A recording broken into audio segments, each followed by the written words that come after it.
How to convert iPhone video to slow motion. So for that you have to follow this step and watch the video till the end. First step is that you have to use the Photos app if the video was already recorded in slow motion. So for that you have to open up your camera here. So you have to put your camera and tap on your slow motion. And once you are on your slow motion, just record your video here. So after successfully recording your video, open up your Photos app on your iPhone. Once you have opened up your Photos app, just go for that video and tap on the edit option here. And here you can just go and simply edit your slow-mo video like this. You can see that here.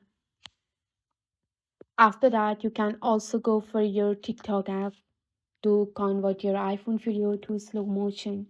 Navigate to your TikTok app. Tap on the plus icon.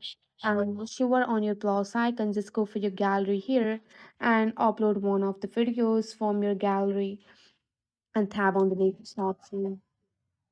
After that, here you can see the edit icon. Just go for the edit icon and tap on that video and go for the speed option, and you can simply edit your normal video to slow motion like this.